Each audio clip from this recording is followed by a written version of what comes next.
Olá, queridos, graça e paz. A saudade a cada dia aumenta, cada momento que nós deixamos de estarmos juntos como igreja, a gente continua sentindo e aumentando esta saudade dos irmãos. E hoje eu quero te convidar mais uma vez para que junto nós possamos louvar a este Deus maravilhoso, a este Deus que nos une, a este Deus que nos fez uma família que não se estende somente a este corpo aqui, a nossa igreja, mas que se estende por todo este planeta. Portanto, queridos, esta família também é uma família poderosa, porque há muitos membros e todos têm o mesmo objetivo, todos têm a mesma fé. A palavra de Deus lá em Lucas capítulo 38, Lucas 4, versículo 38 ao 41, diz o seguinte: deixando ele a sinagoga, foi para a casa de Simão. Ora, a sogra de Simão achava-se enferma, com febre muito alta, e rogaram-lhe por ela. Inclinando-se para ela, repreendeu a febre, e esta a deixou, e logo se levantou, passando a servi-los. Ao pôr do sol, todos os que tinham enfermos de diferentes moléstias lhe traziam, e ele os curava, impondo as mãos sobre cada um.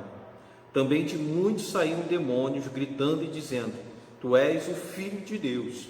Ele, porém, os repreendia para que não falassem, pois sabiam ser ele o Cristo. Vamos orar, queridos, vamos orar pelos nossos irmãos, vamos orar pelos nossos familiares, para que Deus proteja, para que Deus impeça com que esta ou qualquer outra enfermidade alcance a nós e aos nossos, bem como vamos orar também, caso seja a situação de a pessoa ainda ser atingida por qualquer tipo de enfermidade, que o Senhor esteja atuando sobre a vida desta pessoa, esteja curando, esteja livrando esta pessoa e dando uma saúde boa novamente. Vamos iniciar este culto clamando ao Senhor, clamando por nós, clamando por nossas famílias. Vamos conversar com Deus. Amantíssimo Pai, Deus eterno, obrigado pelo privilégio que nós temos de ter um socorro que excede toda a capacitação do homem. Aonde, ó Deus, o homem não pode fazer mais nada, Tu és o Deus que faz milagres. Tu és o Deus que cura da mais simples enfermidade à mais complexa. Milagres vêm do Senhor, ó Deus, porque o Senhor é o Deus Todo-Poderoso. Confiamos a Ti a nossa vida, pedimos a proteção do Senhor para cada um de nós, para os nossos irmãos, mas pedimos também para os nossos familiares, que o Senhor esteja guardando a vida de cada um, livrando de todo mal, livrando de toda e qualquer enfermidade. Mas caso, Deus, não seja esta a sua vontade, caso, ó Deus, venhamos ainda a ser atingido por uma enfermidade, que o Senhor tenha misericórdia de nós, tenha misericórdia dos nossos, ó Deus, e esteja ministrando, esteja trazendo cura, Pai, que possa esta pessoa que está neste leito de enfermidade, que esta pessoa que está internada no hospital, possa sair deste local com a sua saúde recuperada.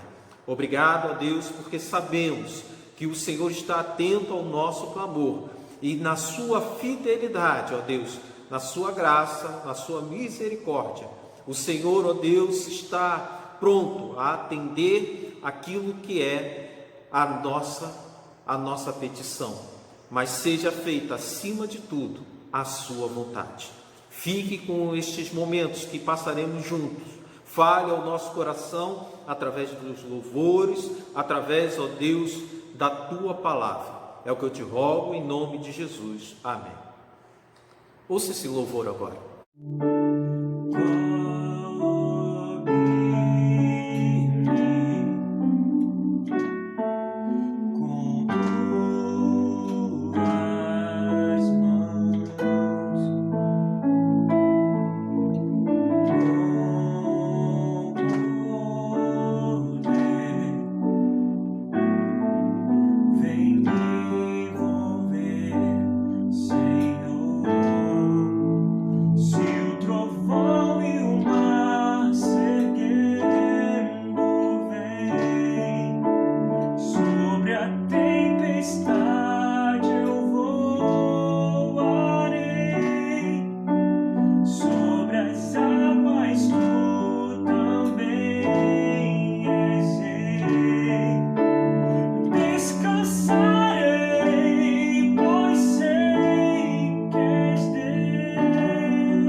Vamos meditar agora na palavra de Deus, Juízes capítulo 6, versículo 1 até o versículo 12.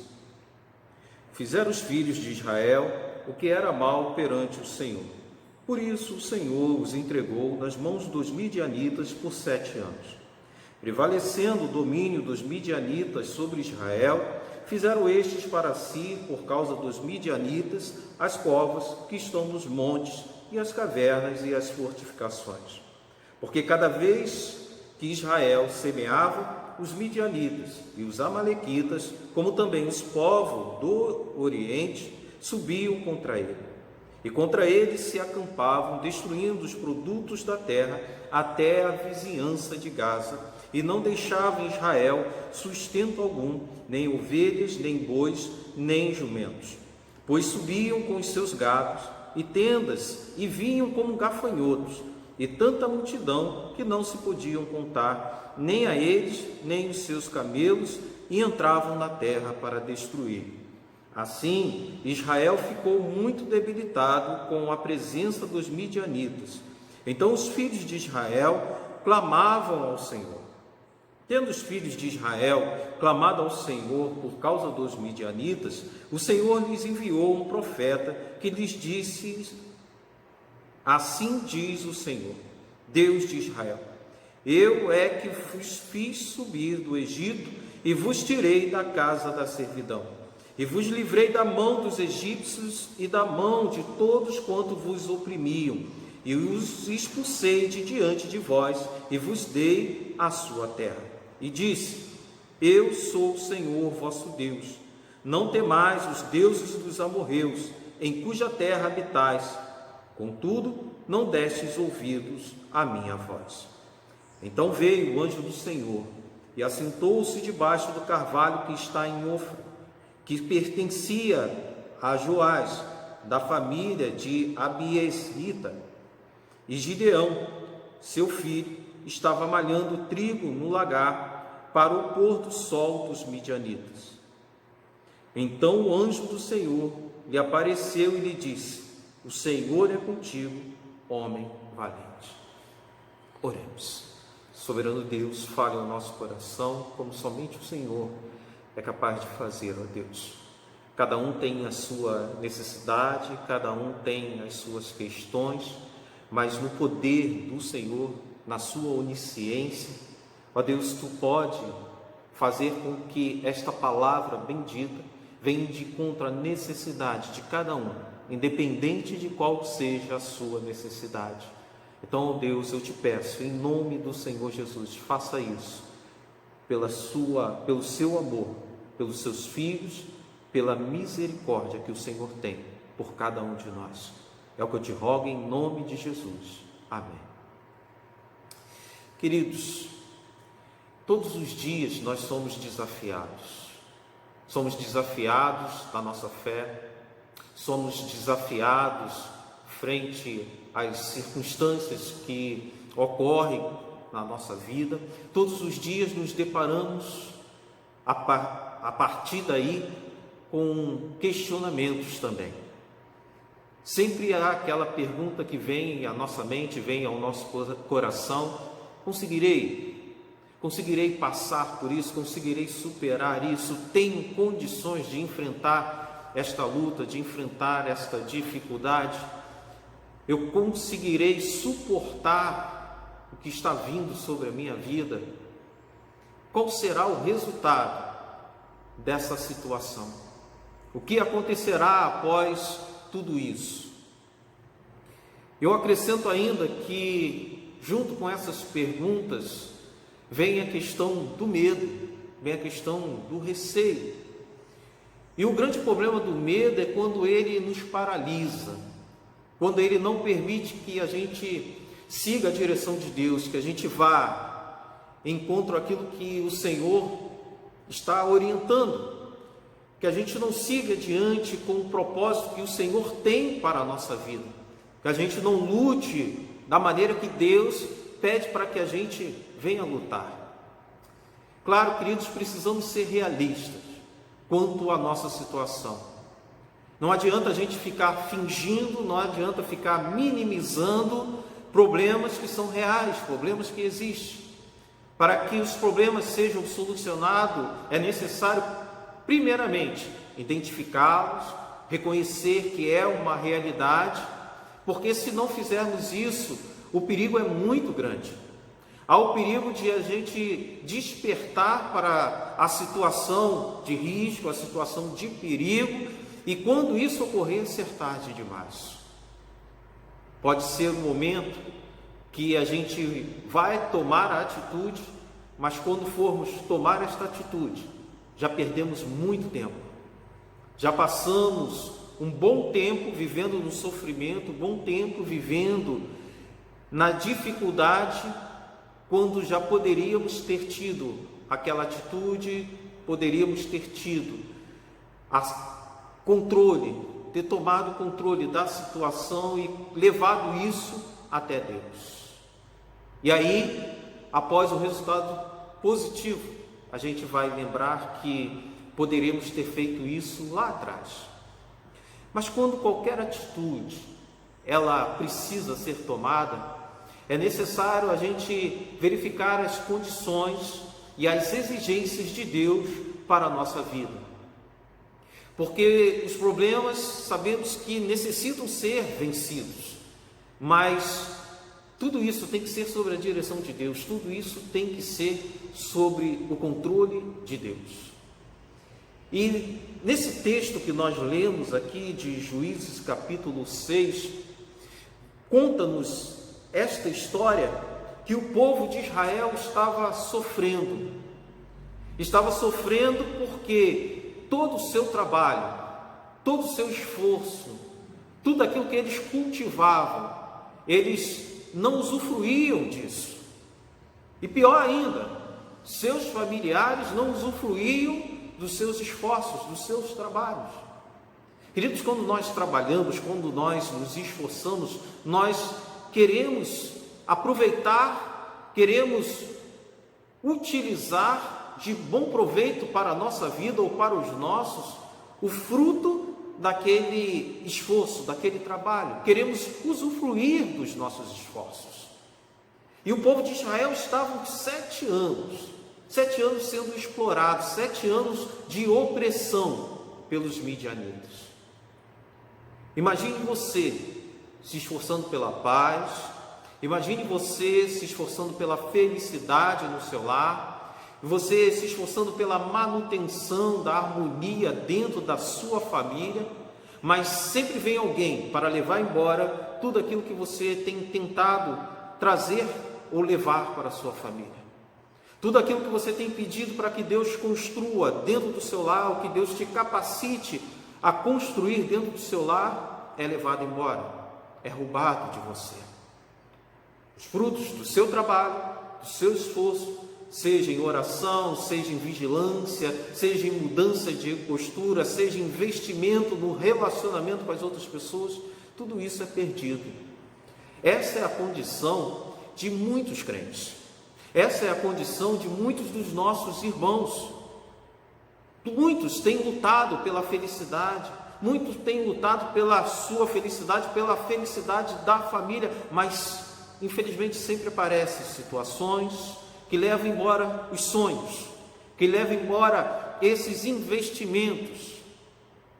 E aí, por uma necessidade que nós sabemos que é real, é boa, é necessária, sendo redundante na palavra, nós começamos a reconstruir, como o povo de Israel. Toda a sua colheita era destruída ou era levada embora, e eles tinham que fazer o quê? Cruzar os braços? Não.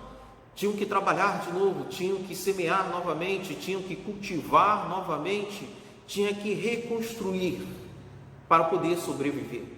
E assim acontece nos relacionamentos, assim acontece na vida. Muitas vezes nossos projetos, as nossas necessidades, elas são colocadas diante de Deus, nós vamos trabalhando isso, nós vamos cultivando essas coisas e as coisas se perdem. Mas o que vamos fazer? Vamos cruzar os braços, vamos desistir das outras pessoas? Não. Precisamos investir. Precisamos ir lá cultivar novamente o amor, a paz, o carinho, a confiança. Tudo isso muitas vezes começa a passar pelos nossos dedos. A gente começa a perceber que as coisas estão saindo do controle, estamos perdendo aquilo que a gente tanto preza. E com isso, a esperança pelo futuro bom, pelo futuro melhor, também pode começar a querer ir embora. Mas sabemos, nós como servos de Deus, que precisamos lutar pelo amor, pela paz, precisamos lutar porque o nosso inimigo, ele sempre voltará e sempre tentará tirar a nossa alegria, tirar a nossa paz, tirar, consequentemente, com a alegria e a paz, tirar a saúde, tirar a fé, tirar a confiança em Deus. Diante disso, queridos, nós temos que estar atento a 4 situações. A primeira delas é que a gente tem que identificar aonde está a raiz dos problemas. Sabe, meus irmãos, quando nós olhamos para esse texto maravilhoso, tão inspirador, nós vamos ver que os filhos de Israel tinham um problema, mas os problemas dele não eram os midianitas. Os midianitas eram a consequência. A raiz do problema do povo de Deus era porque eles fizeram o que era mal perante o Senhor. Eles não deram ouvido à voz de Deus. Versículo 1 e versículo 10 nos fala sobre isso. Quando a nossa vida, ela não sai de um círculo de improdutividade, não conseguimos seguir muito adiante, ou quando tudo que nós fazemos não dá certo, nós temos que estar atento a 2 questões. Eu tenho feito aquilo que é mal perante a Deus? Eu não tenho feito aquilo que agrada ao Senhor? E a segunda questão, eu tenho ouvido aquilo que Deus tem falado ao meu coração? Aquilo que Deus tem tentado me convencer? Após isso, nós temos que tomar uma posição. Após isso, nós temos que ter uma atitude. É uma atitude de dizer, basta, você está cansado. Você está cansado de lutar, você está cansado de sofrer, você está cansado de investir e as coisas se perderem. Então, se você já orou ao Senhor, e o Senhor falou que o problema, ele tem que ser primeiramente tratado dentro do teu coração, dentro de você, dentro da sua vida, na sua própria vida, então eu tenho que chegar diante de Deus e falar, Senhor, eu estou colocando a minha vida diante de Ti. Eu preciso que o Senhor fale ao meu coração, eu preciso que o Senhor atue sobre a minha vida, eu preciso que o Senhor transforme aquilo que precisa ser transformado. Então, após essa situação de entender aquilo que Deus quer de mim, eu tenho que entender que há uma situação de opressão, e aí não vem ao caso se é uma opressão do inimigo, se é uma opressão externa, mas há uma situação que está impedindo de eu alcançar todo o potencial da minha vida e levar isso para a minha família. E aí é o momento de eu dizer, basta.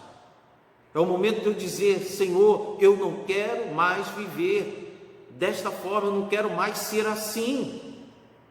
Lá no versículo 7, diz que os filhos de Israel clamaram ao Senhor, e o Senhor lhes enviou um profeta. Quando o Senhor envia o servo de Deus, o profeta, para anunciar a vontade do Senhor para o povo de Israel, isso estava acontecendo para que aquele povo mudasse a sua visão, mudasse a sua maneira, a sua percepção de todos os fatos, mudasse os seus pensamentos e as suas atitudes. Então, se nós clamamos ao Senhor, pedimos orientação do Senhor, e Ele nos fala, seja através de uma pessoa, seja através de uma mensagem, seja através da sua própria palavra, eu tenho que tomar atitude, a atitude que Deus quer para a minha vida. Segundo, eu tenho que entender qual o meu papel. A partir daí, a partir do momento que eu oro ao Senhor, a partir do momento que eu me coloco diante de Deus, Deus me mostrará como a obra precisa ser feita. Mas Ele vai querer saber se eu estou empenhado em fazer parte desta obra. Se eu de fato acredito nas suas orientações, se eu de fato creio no seu poder. E aí Ele nos convocará para essa grandiosa obra. Queridos, não adianta você simplesmente pedir ao Senhor: Senhor, transforme A, transforme B, esteja atuando na vida das pessoas, e você simplesmente cruzar os braços e ficar esperando que venha alguém de fora para fazer alguma coisa na sua vida ou na vida dessas pessoas que você se importa. Deus já te colocou neste plano de ação. Deus já te convocou para fazer parte deste plano de situação. A obra é grande, a obra é extensa, mas o Senhor, Ele te capacitou para isso. Quando nós olhamos para a palavra de Deus, quando nós olhamos em Juízes capítulo 6, versículo 25 e 26, diz o seguinte: naquela mesma noite, lhe disse o Senhor: toma um boi que pertence ao teu pai, a saber, o segundo boi de 7 anos, e derriba o altar de Baal, que é de teu pai, e corta o poste ídolo que está junto ao altar. Edifica ao Senhor teu Deus um altar no cimo deste baluarte, em camadas de pedra, e toma o segundo boi e ofereças em holocaustos com a lenha do poste ídolo que vieres a cortar. Você consegue entender quando Gideão, ele pede a ação de Deus, pede a Deus para capacitá-lo, pede a Deus para estar atuando sobre essa situação? Qual a orientação que Deus dá? Antes de ir para a guerra, antes de começar a batalha, Deus fala para Gideão: Gideão, tem algo de errado na sua casa, e algo que precisa ser consertado. Queridos, muitas vezes Deus fala para mim, fala para você, eu tenho certeza disso, que tem algo de errado nesta casa, que precisa ser consertado. A palavra de Deus é clara de falar a respeito dos pecados. Nós pecamos e nós precisamos entender que precisamos consertar-nos diante de Deus. No caso de Gideão, havia um ídolo do seu pai dentro da sua casa. Havia um ídolo que precisava ser destruído. Será que nós temos tido ídolos? Será que temos confiado em outras situações e outros recursos que não seja o Senhor Deus?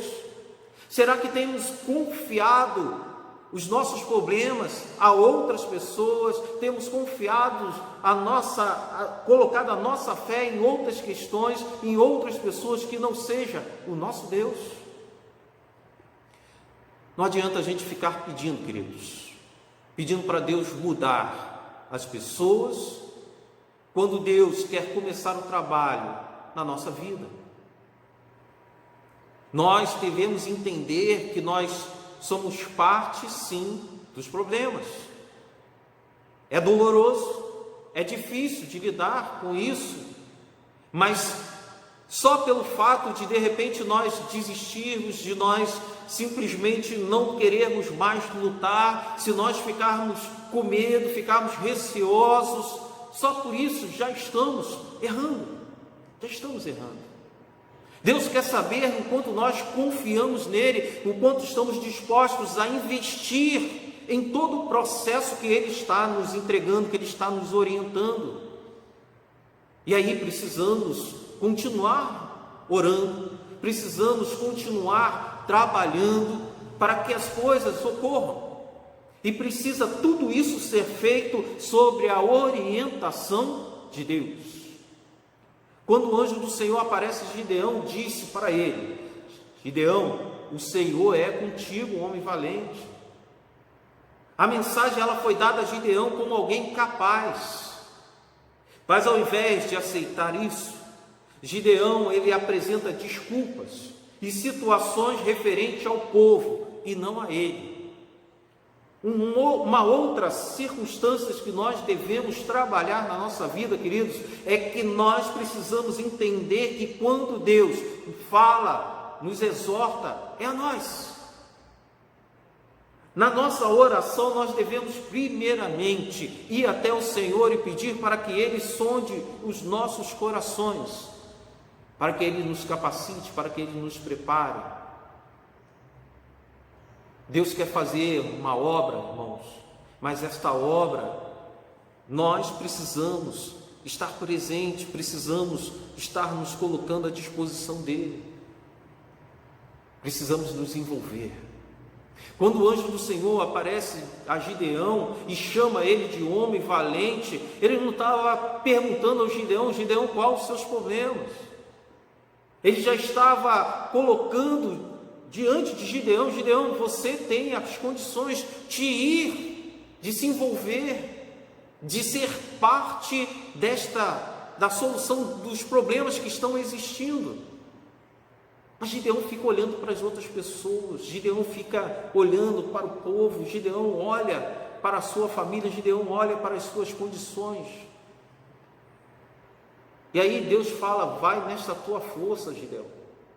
É como se Deus dissesse para Gideão, vá com aquilo que você tem, querido. Somente vá. Eu já conheço o problema, eu já tenho conhecimento de quem tu és. Eu já sei da sua capacidade, ou até mesmo da incapacidade. Mas eu já te chamei. Eu já coloquei, já confiei a você esta obra. Essa obra precisa ser feita e você precisa participar dessa obra. Você é parte do problema, mas também é parte da solução. Mas tem pessoas que mesmo Deus falando, semana após semana, mesmo Deus insistindo, mesmo Deus colocando diante da pessoa que ela é maravilhosa, que ela é uma pessoa importante, que ela é a coroa da criação, ela continua a reclamar, a lamentar, a choramingar. E isso pode até se tornar um vício. E um vício tão grande que ela não consegue ver nada além dos seus problemas, além das suas limitações. Gideão, em outras palavras, diz para o anjo: mas eu sou o menor entre os menores, o mais incapaz entre os incapazes. Pacientemente o Senhor fala para Gideão: eu sou contigo. Talvez seja essa a tua realidade. Você tem se desmerecido. Você não tem visto o quanto você é valoroso. Você não tem visto o quanto você é importante dentro da sua casa, dentro da sua família, dentro desta obra que o Senhor está fazendo. O Senhor te chamou, não te chamou à toa. O Senhor te convocou para fazer parte do povo de Deus, não é simplesmente para que você tenha o direito à salvação, que um dia, quando toda essa história aqui terminar, você esteja na glória com o Senhor. Ainda aqui na terra, você faz parte da solução deste mundo, da solução da sua família. O poder e a capacidade vem de Deus para a sua vida. E aí nós entramos no terceiro ponto: você precisa confiar.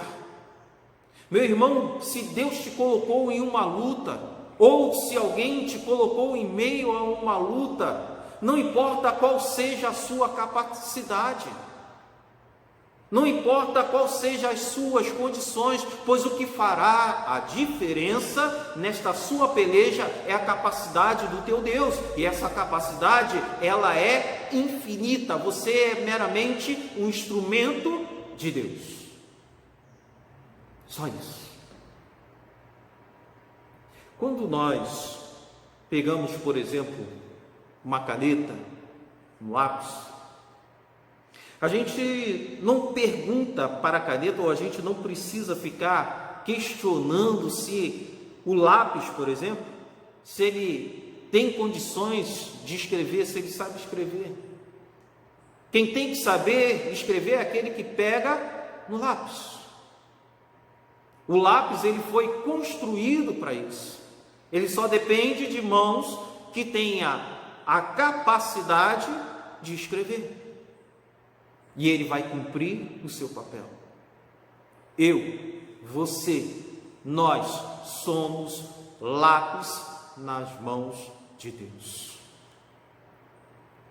O Senhor sabe exatamente o que fazer com cada um de nós. Não podemos ficar questionando se teremos condições ou não. A habilidade está em Deus, a capacidade está em Deus. As suas dificuldades, as suas limitações, Deus já conhece. Lembra-se da história de José? Deus sabia exatamente quem era José, o que ele vivia. Deus sabia que José não era uma pessoa benquista dentro da sua família pelos seus irmãos. José sofreu, José passou por humilhação, José passou por injustiça, mas Deus forjou José em meio a todas essas circunstâncias. Deus sabia o potencial de José e forjou ele em meio a essas circunstâncias para que ele fosse bênção para a sua família. Veja a situação de Davi, queridos. Ele era o mais moço, Davi era o resto, porque recebera o pior emprego. Deus não olhou o treinamento de José, Deus não olhou a idade de José diante daquele momento de guerra, daquele momento de luta. Deus deu a coragem, Deus deu a vontade a ele, a indignação contra aquela situação. E ele, tomado por Deus, usado pelo Senhor, entrou naquela luta simplesmente com armas simples do seu dia a dia, costumeiras a ele. Quando ele utilizou armas que não era dele, ele não conseguiu se desenvolver, se atrapalhou. Mas quando ele usou aquilo para o qual Deus permitiu que houvesse treinamento na vida dele, com o qual ele tivesse experiência, ele não somente saiu vencedor daquele embate com o gigante, mas ele deu a vitória para o seu povo. Queridos, preste atenção a isso.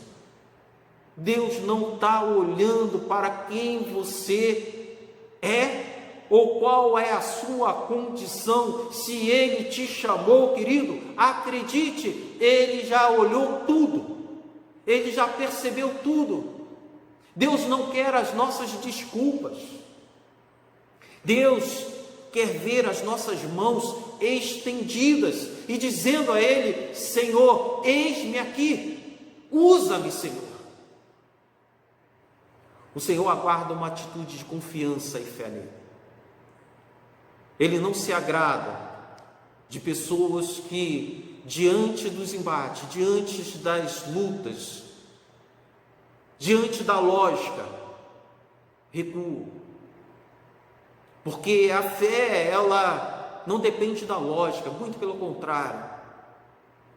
A fé, ela é exatamente a gente vencer a lógica. É exatamente a gente ver aquela realidade, entender que aquilo é duro, que aquilo é difícil, que é praticamente impossível por nós de ser vencida, e confiar que o nosso Deus, Ele pode nos dar a vitória. Quarto, queridos, tenha cuidado e atenção. Há duas questões. Primeiro, a arrogância. Juízes 7, versículo 2. Disse o Senhor a Gideão: é demais o povo que está contigo para eu entregar os midianitas nas suas mãos. Israel poderia se gloriar contra mim, dizendo: a minha própria mão me livrou. Em nenhum momento, nós podemos permanecer em pensamentos como esse. Não roube a glória que é de Deus. Em todos os momentos, acredite ao Senhor as suas vitórias. Em todo momento, você exalte o nome de Deus. Faça isso em excesso, mas faça por zelo. É melhor fazer desta forma, em que em todos os momentos você estará ali dando glória a Deus, exaltando o nome de Deus, acreditando ao Senhor as suas vitórias, do que você se esquecer disso de algum momento e dizer: a minha capacidade, a minha inteligência, a minha ação foi que fez esta vitória acontecer. Acredite sempre a glória ao teu Deus. Segundo, cuidado com a covardia, cuidado com o medo. Capítulo 7, versículo 3. Apregou-a, pois, aos ouvidos do povo, dizendo: quem for tímido e medroso, volte e retire-se da região montanhosa de Gileade. Então voltaram do povo 22.000 e 10.000 ficaram. Irmãos, é claro que o medo ele vem sobre as nossas vidas. Mas a covardia, ela nunca pode tomar conta da nossa vida. Diante do medo, a gente tem que entender que precisamos de coragem. E coragem não é falta de temor, não é falta de medo. Coragem é eu ter medo e ainda assim seguir adiante. E a coragem para o cristão é eu ter medo e ainda assim ir adiante, sabendo que o meu Deus está comigo. Aquele que foge da luta, aquele que foge do embate, com receio do que pode vir a acontecer, esse sempre não alcança. A palavra de Deus, em Mateus 6, versículo 34, nos fala a respeito das inquietações com relação aos dias da manhã, e que a gente deve entender que basta cada dia o seu mal. Então confie no Senhor, confie o teu amanhã ao Senhor, confie as suas circunstâncias, os resultados ao Senhor. Seja feita a vontade de Deus, porque a vontade de Deus é a melhor para a tua vida. Deus não quer pessoas que fiquem em cima do muro aguardando para tomar uma decisão. Ele quer pessoas que se envolvam. Ele quer pessoas que não desistem e assim procedem porque confiam nele. 22.000 homens foram dispensados, depois mais 9.700 homens dispensados. O que Deus precisou para fazer a obra? Foi de um exército forte, capaz? Foi um exército de maioria? Não. Ele precisou de um exército que estivesse disposto e confiante nele. Que essa confiança fosse independente das circunstâncias. Qual o seu medo, querido? Qual é a sua dificuldade? Qual é a sua luta? Tudo isto é maior que você? Pode ser, mas não é maior do que o teu Deus. Gideão foi colocado na galeria dos heróis da fé. Ele foi lembrado como um herói da fé e não foi citado como um homem de boa aparência, não foi citado como um homem de força, de capacidade, mas foi citado como um homem que confiou no seu Deus. Seja útil para o Senhor. Seja útil confiando em Deus, confiando no seu poder, confiando naquilo que Ele colocou como visão para a sua vida. Então vá em frente. Cuide para que você não seja arrogante quando as vitórias vierem. Que você possa enfrentar o seu medo com coragem. E essa coragem não é pela sua capacidade, mas sim por aquilo que o Senhor faz na sua vida. Exercite a tua fé. Deus te dará a vitória e fará de nós vitoriosos em nossas pelejas. Então, examine diante de Deus e peça ao Senhor: Senhor, me mostre aonde está a raiz dos meus problemas. Entenda qual o seu papel em tudo isso que o Senhor irá fazer. Deus já te capacitou. E por último, confie sempre no teu Deus, e Ele há de te dar a vitória, em nome do Senhor Jesus. Amém. Oremos. Amantíssimo Deus, que o Senhor atue sobre a vida do teu povo, dando entendimento daquilo que cada um precisa tomar como decisão para a sua vida. Em todos nós há áreas que precisam ser trabalhadas, há áreas que precisam ser tratadas pelo Senhor, seja dando mais paciência, seja dando mais confiança, seja, ó Deus, fazendo com que sejamos mais longânimos. Ó Pai, sempre há algo a ser feito sobre as nossas vidas.